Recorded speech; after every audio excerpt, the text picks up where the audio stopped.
Thank you, Madam Speaker. I also rise to thank the Chair of the Budget and Appropriations Committee, together with the members of the committee, for a job well done. Madam Speaker, I really appreciate this committee because as Vice Chair to Education Committee, I take note that all the proposals we were having as a committee to the Budget Committee, all of them were incorporated to the advantage of the education sector. Madam Speaker, I also want to appreciate the fact that the government is taking seriously the education sector for what it is to this country. Because when you look at the budget, the education sector has taken the most huge part of it, which is accounting for 24% of the total budget. Madam Speaker, we have, as Education Committee, we have key areas which we have prioritized in terms of budgeting, and these are the following, which have been taken care of properly by the Budget Committee. This is provision of resources to support the free primary and secondary education, as well as junior secondary school education, schools infrastructure improvement to support CBC, funding to various universities, resources to help to support students in both universities and TVET institutions, and expansion of the basic TVET and universities infrastructure, and recruitment of teachers and TVET instructors.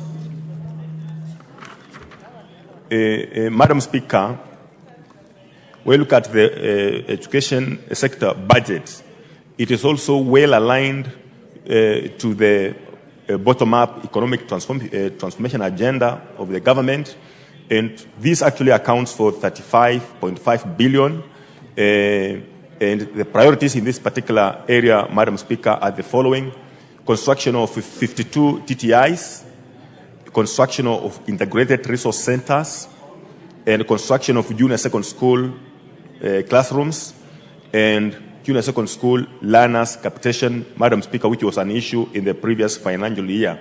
So, Madam Speaker, the Education Committee noted some key areas that require concrete policy direction for future funding and a proper and seamless flow of activities in the education sector. Madam Speaker, when it comes to the Teacher Service Commission, as reported, there was a hue and cry about the junior secondary school interns. We are reporting here that we had actually a proposal to the Budget Committee that all the interns who are numbering to 46,000, all of them must be converted into permanent and pensionable employment. Madam Speaker, this has been factored in, taken care of.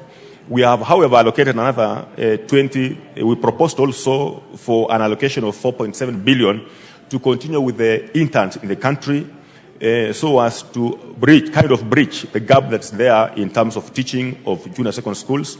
And the coming financial year will recruit about 20,000, which was our proposal. This will be in line with actually bridging the gap that's there in teaching. Madam Speaker, I would report that it was very interesting that there was demonstrations, and as even these demonstrations were going on because of incitement left and right, the Education Committee had already taken care of this fact, and maybe it's just to assure all those who will be taken on internship not to make any noise, not to go on streets, because this is now provided for that when you are intern, after a particular period of time, you'll be converted into permanent pensionable. The only thing that we are requesting the TSC to do is to ensure that there's a legal framework on the program of internship in our schools, whether it's to take 1 year or to take 2 years before absorption.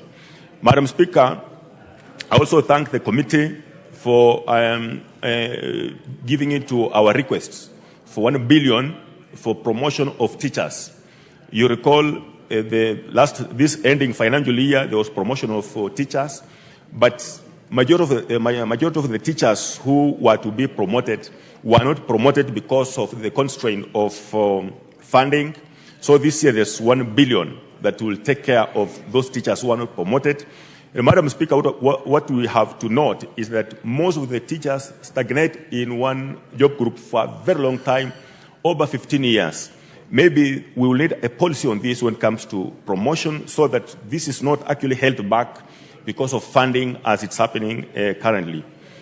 Madam Speaker, in the area of TVET, you are aware, we are aware as members that each and every constituent must have a TVET. We have also the budget committee, through our proposal, some good money was allocated to ensure that all constituencies now have TVETs. However, we want to note as a committee that there are some delays in implementation of these projects. For example, in this financial year, we have about 14 TTIs that have not been implemented simply because of delays in tendering processes in our government systems. So this maybe will require the attention of the government, the ministry, to fast-track this particular process. Madam Speaker, there also has been an allocation of some good money, 2.7 billion, for infrastructure in our junior secondary schools. This money, maybe members have to note, it will be coming through a CDF, our constituent offices. The only thing that maybe has to be worked on is to ensure that there is proper collaboration between the Ministry of Planning, the Department of Planning and Basic Education, and of course the CDF boards, to ensure that there is a seamless implementation of this project in our schools. Because as much as we began this particular process, we have not received, for example, money. For the last financial year, money has not yet hit the accounts of CDF offices to commence this particular process of construction of infrastructure in our schools. Madam Speaker, we also note here that we were also so surprised on Education Committee during the estimate that came from Treasury, which actually had struck off a feeding program in our schools. We pushed through this, and I want to thank the Budget Committee for actually taking into this and restoring this as per our proposal.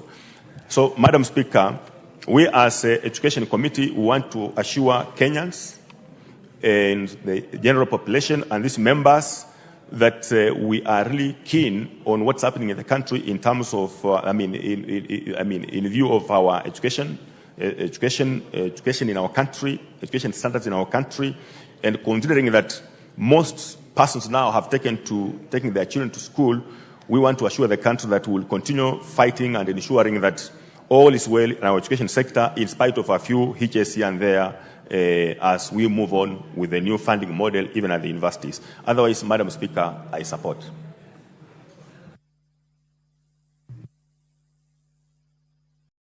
East.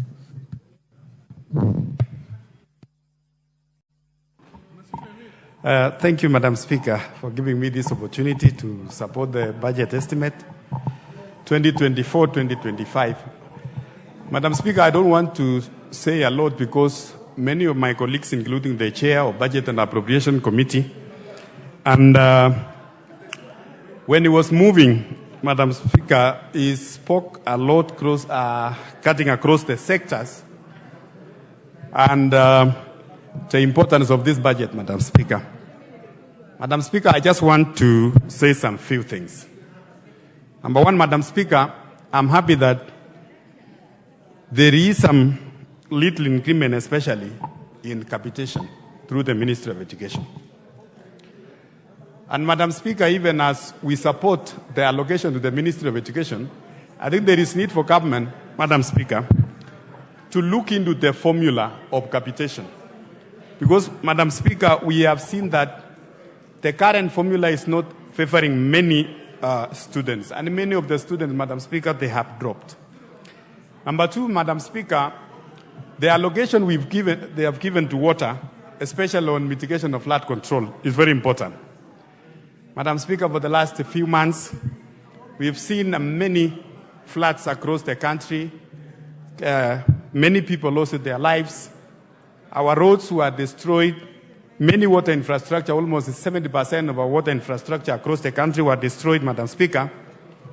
And the allocation given, Madam Speaker, is going to help in terms of mitigating the effects of that flood, Madam Speaker. Madam Speaker, second issue, if you see the allocation given to, especially this issue of flood control, it's very little, Madam Speaker, very small. And we are talking of the same problems, floods killing people in Budalangi, in areas of Nyanza, in northern Kenya, in Coast Province.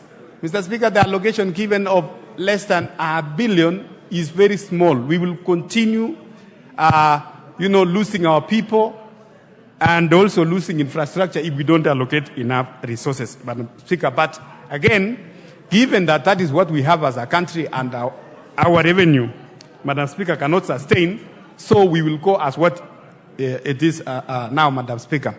The second issue, Madam Speaker, I'm happy that through the Ministry of Education, the Teacher Service Commission, they have allocated money for the JSS teachers to be employed permanently. And also for our doctors, Madam Speaker, who they have been demonstrating on the streets for quite a number of months.